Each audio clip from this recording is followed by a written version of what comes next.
Welcome back. This guy was so good last time we were on the show, we had to bring him back. Jovan Buha for The Athletic, covers the Lakers, totally knows all the ins and outs. He was there at the Redick press conference where Redick kind of dropped the mic and left.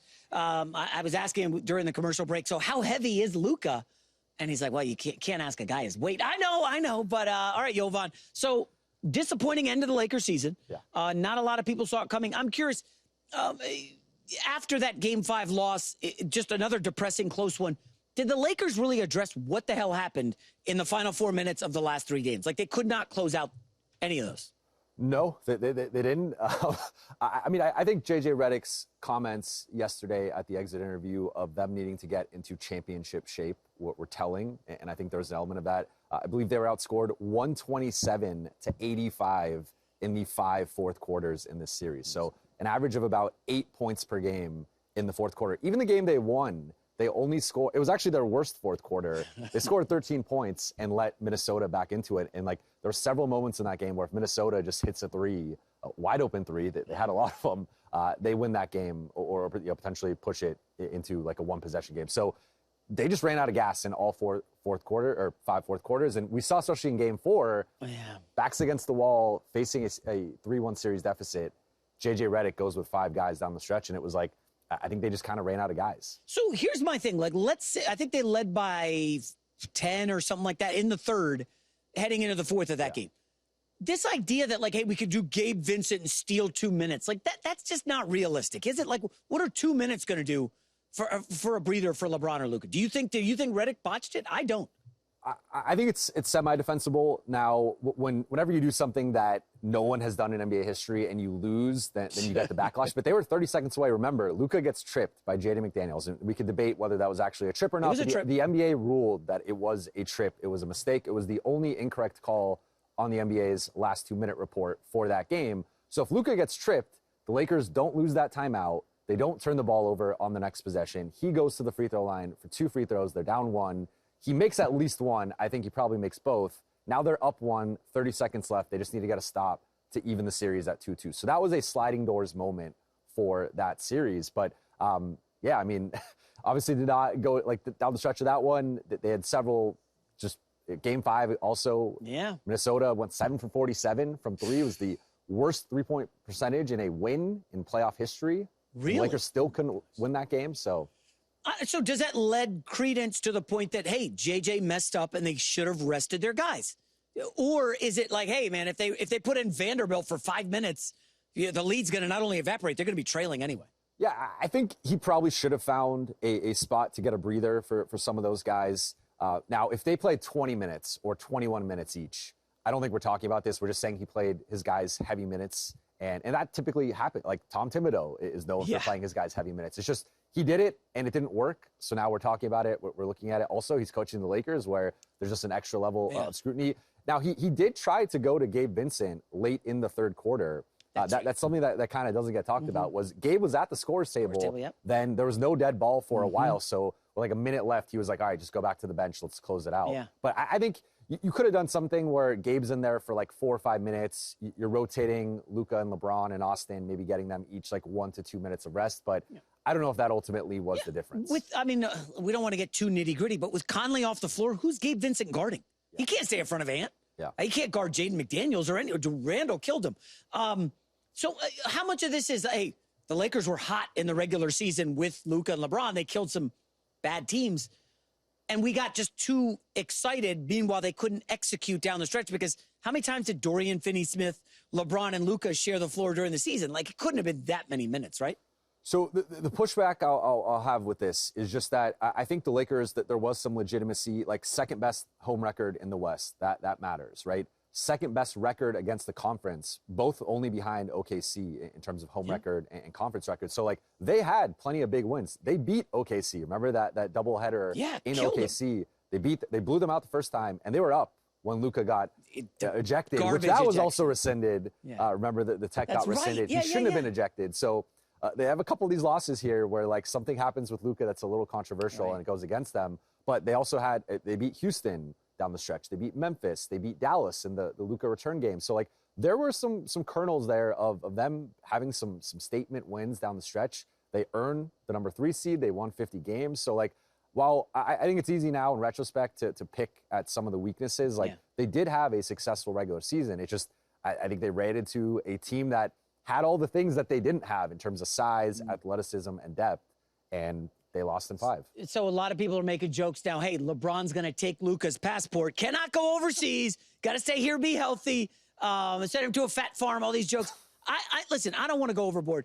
He did look a little overweight, but I didn't think his defense was that bad. I mean, it wasn't great by any stretch. Wasn't really boxing out. Is it possible he just wasn't healthy, or am I making excuses? I think there's several elements here of, I don't know if he ever got fully right from talking to people around him and just around the team in terms of that calf strain that he suffered that caused him to miss 6 weeks, which was the longest injury he's had in his basketball career, between him going from Dallas to LA. I think clearly from a conditioning perspective, he needs to get in better shape and the defense needs to be better. I think many people took that championship shape comment as a dig at Luka. I think it goes beyond that. I think there are several guys that could have been in better shape. Gonna refrain from naming any names. Come but on. It you can't be can LeBron. watch it. You can watch it. Not LeBron. You can watch Rui? it and see. No, I think Rui was. Austin Reed? I think so. DFS? Austin's shot was short sometimes. I think like his legs have sometimes, like last year he struggled in the playoffs in terms of shooting threes. This year that was a bit of an issue. Like I think with him, his legs sometimes go out later in the season, so maybe that was a factor as well. But I also think it's like, it goes beyond physical shape to me. It goes to mental shape and emotional shape, because winning a championship, it's not just about being in condition. It's about mental and emotional condition. And I don't think they were right. Like they were not ready for game 1. Game 5, you look at the urgency, that first quarter was kind of embarrassing. They came out lackadaisical. So like, I don't know if they were ever fully right mentally in this series. The whole, hey, why is he playing Maxi Kleber, who hasn't played since January? Well, clearly he doesn't trust Jackson Hayes. A lot of people think Jackson Hayes is going to be playing in China next year. That's how bad he was. Like, he's like unplayable. Redick doesn't trust him, and I understand that. Like Vanderbilt, he can't give you anything offensively. He's just boards and hustle. Did you have an issue with Maxi Kleber getting dusted off 5 minutes left in a close game? A little bit. I'll be honest. Just because it was more so about he hadn't played in 3 months, and this is an elimination game. And it's new team, new city, new system, new teammates, new coaching staff, all that stuff. So like to throw a guy in that moment, I think it really was another sign of desperation. Like in back-to-back games, playing 5 guys for a full second half, and then you play a guy who has yet to play with your team all season. However, I will say like the alternatives weren't great. No. Jackson Hayes had a rough series. And clearly, J.J. Redick won. If anything, I think he should have gone away from him a little bit earlier. I think by game 2 in that series, it was clear it was just not Jackson's series. Yeah. And you can't play Alex Len. I mean, no, come on. I mean, that's another thing that I think they kind of botched that situation of. They had a couple two-way bigs, Christian Koloko, Trey Jemison. Yeah, what happened to Koloko? They never converted them, so they were playoff ineligible. I mean, he looked okay at times, but again, I don't know if he'd have been ready for I don't know if it makes a difference. Like, I think the thing, even with game 4, let's say the Lakers win that game, I still think they probably lose the series. Like, I don't disagree with the way that those fourth quarters went. So let me ask, where are you with LeBron's chances of not being on a Laker next year? Can you put a number on it? 5% chance he's on Golden State or Dallas or whatever. Any percentage that he's not with the Lakers? I'd put it low, like 10 to 15%. So I think he's going to be back. I think it's probably going to be one of two things. Either he opts into that $52.6 million player option, or he signs a 1+1, opts out and then re-signs for 1+1 to give himself some flexibility and see if he wants to play an additional season. But last year at The Athletic, we reported that he was likely going to play 2 more seasons. That would take him through next season when his contract is up. So nothing has really changed on that front in terms of that being the most likely scenario. But of course, with Bryce, you never know if he's going to want to continue to extend his career. I think I saw that the All-Star game is in LA next year. It is, but it's with the Clippers though, so it's at Intuit. So it's at Intuit. So it probably wouldn't be some LeBron send-off. I mean, maybe, but it could be. But I don't know if it's going to be celebrated the same way as if it was at Crypto. Right. That makes sense. So if you're of the belief that the Lakers were kind of close, they keep Reeves, keep LeBron, obviously, and Luka's under contract. Is there any way to make this team better? Because the parallel to Dallas is Dallas got Kyrie, missed the playoffs, retooled with Lively in the draft, Gafford, P.J. Washington at the deadline, and they went to the finals. Couldn't the Lakers do something similar to that? I think so. And a big thing with that, too, was Luka talked about this after the elimination was that he and Kyrie like didn't really fit together that first half season after Kyrie got traded there, as we saw with them missing the playoffs. And then they needed an offseason and they needed a training camp and a preseason to figure out how to play together offensively. And I think there was elements of that with the Lakers and Luka and LeBron and Austin. And I think it just never clicked offensively. Like, we thought when they made the trade, the questions would be on the defensive end. And their defense was not great, to be clear, in the series, but they were barely cracking 100 points consistently. And with the firepower that they had offensively, that needs to be better. And again, running out of gas in the fourth quarter, couldn't score. So I think having an offseason with those three to figure things out will be good. But I think the big thing is that they need to get bigger. Yeah. They need more size. They need more athleticism. A big key for Dallas making that finals run was Daniel Gafford and Derek Lively and their pick and roll chemistry with Luka. 100%. They had that in the regular season with Jackson Hayes, but clearly it was a bit of fool's gold. Yeah. So they need to go out and get a high-level starting center who can be a pick and roll partner and protect the rim. The physicality in these playoffs, I got to be honest. You play some pickup, I play a lot. I didn't like Ant just shoving LeBron. That's not basketball. That's impeding someone trying to get to a spot. And we're seeing it around the league. Steve Kerr's complaining. All the coaches are complaining. I'm just curious, from being on the ground level, it looked a lot more physical than we saw the regular season. I just felt like the pendulum swung too far. I enjoy it. I'm a bit of a oh, dirty... you're a 90s NBA guy. Okay. No, because I like threes. I like the modern game. I like spacing. I don't like these paint slugfests per se.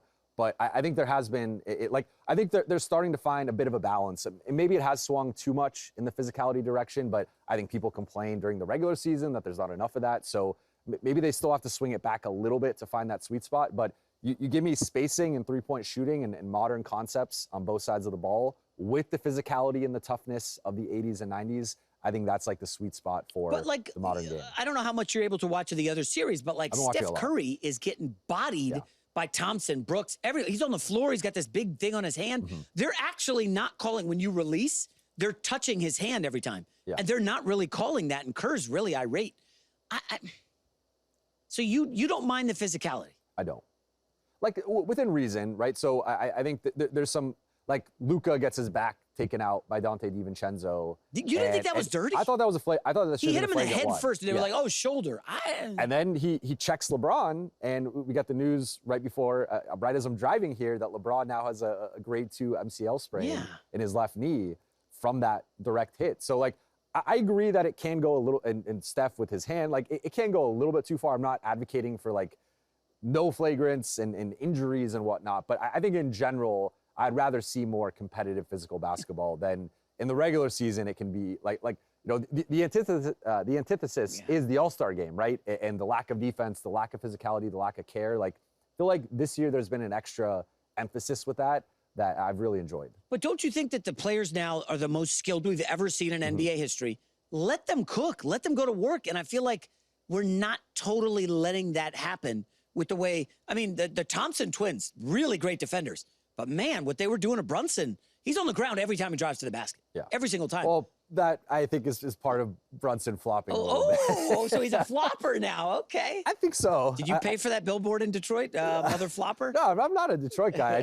I think he flops a little bit. All right, we'll wrap up Clippers, Nuggets, Game 7. I don't know how – I haven't seen a ton of this series, except the endings have been pretty good.